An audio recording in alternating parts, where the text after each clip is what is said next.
Welcome back mga kaaldab. Ito na naman po ang inyong lingkod, si Mr. Destiny.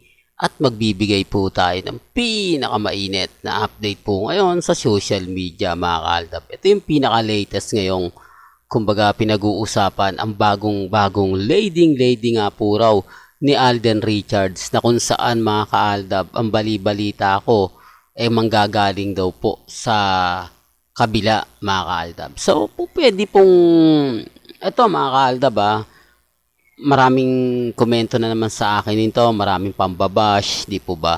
Hindi daw po manggagaling sa Sparkle Artist Center ang magiging bagong lady ni Alden Richards. Kung titignan nyo kasi mga kaaldab, hindi po, sabihin na natin na hindi daw nag-click ang pelikula ni Julia Montes, ni Julian San Jose at Raven Cruz. Tapos mga ibang artista nga po raw na magkakasama. Mas papabor daw po ito kung sakasakaling sa kabilang istasyon kukuha.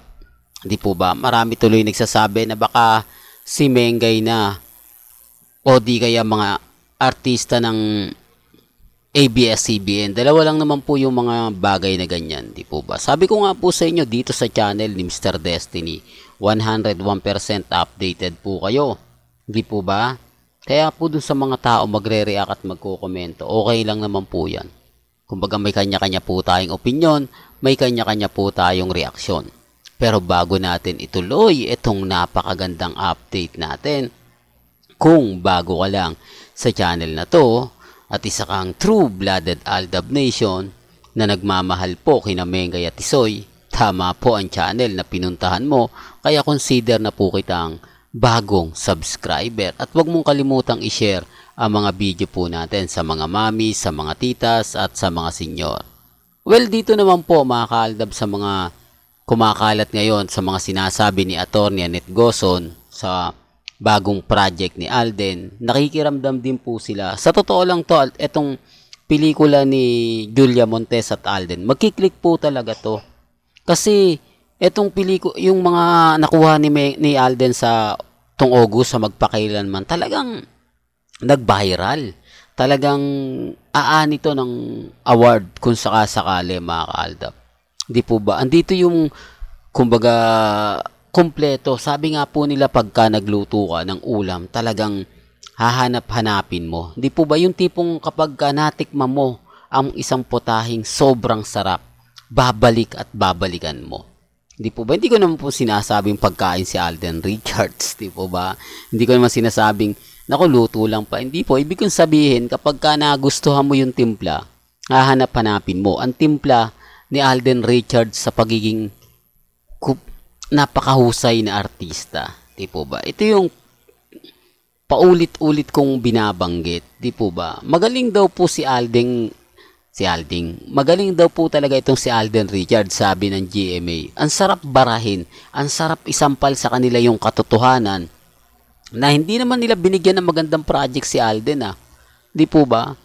Takot kasi sila nung nalugi po kasi yung teleserye ni Alden nung una o yung huling teleserye niya, kung di tayo nagkakamali, 2010, 2012, nang lamya po talaga yung karir ni Alden doon. Maraming kahit sabihin nyo Alden fanatics, alam po yan. Di po ba? Nung gustong gumawa o magkaroon daw ng teleserye si Alden, hindi na to sinugalan ng GMA. Ang katwiran kasi ng GMA yung mga panahon na yun, napakaraming artista namin. Mga sikat, mga magagaling. Bakit pa nga namin kailangan si Alden Richards bigyan ng interes? Bakit kailangan pa namin gawa ng teleserye ito? Paano pag hindi kumita? Paano pag hindi nag-boom? Sayang lang, di po ba? Ganun po ang ugali ng GMA Network. Totoo to mga kaaldab. Napakaraming mga artista yan. Kaya nga po yung mga ibang artista nilang sikat, di po ba, nawalang bigla.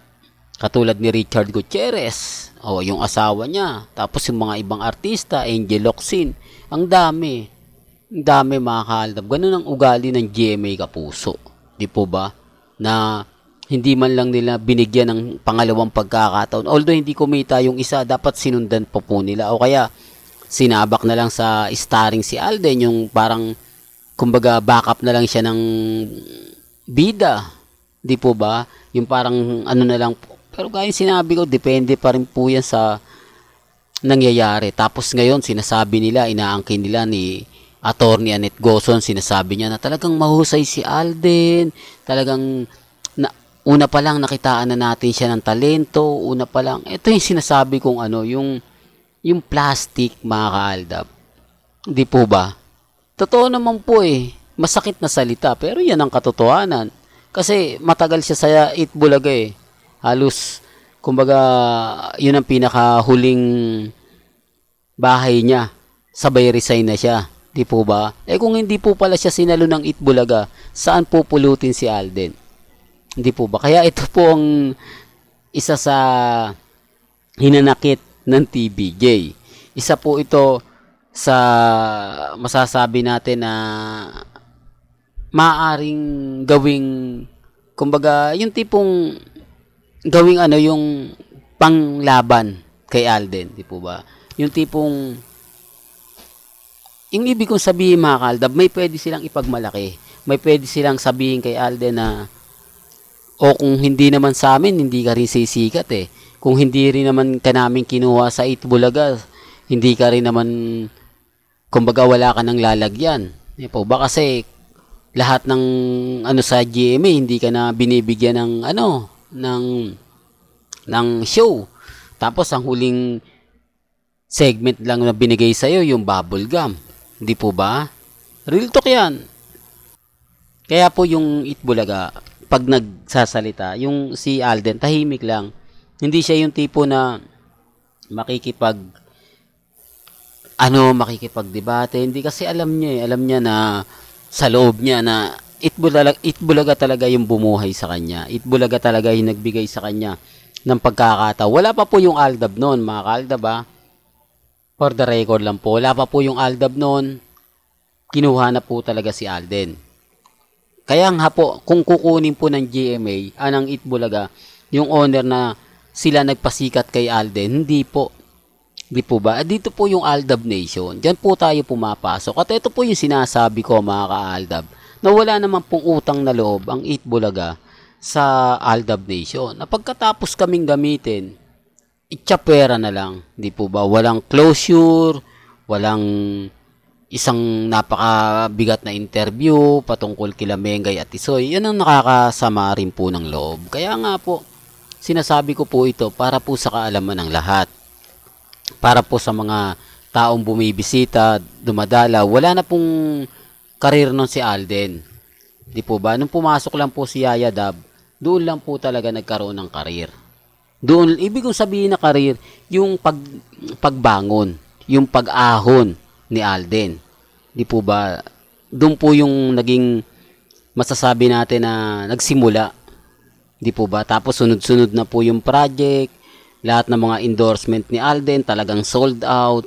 Masasabi natin na grabe yung mga benta, yung sales, bukod po yung sa Kalye Seria, may mga photoshoot, TV commercial, tapos ang daming sunod-sunod yung imbitasyon ni Alden, yung pagpupromote, di po ba? Kaya nga po yung nagkaroon ng pelikula ng Imagine You and Me, grabe. Talagang namayagpag. Kaya nga kita nyo yung 24 oras, di po ba? Unang hirit, saksi, talagang Aldab yung mga panahon na yon. Sinabi naman po yan ni Johnny Manahan, di po ba? Na ang dami nang nawindang.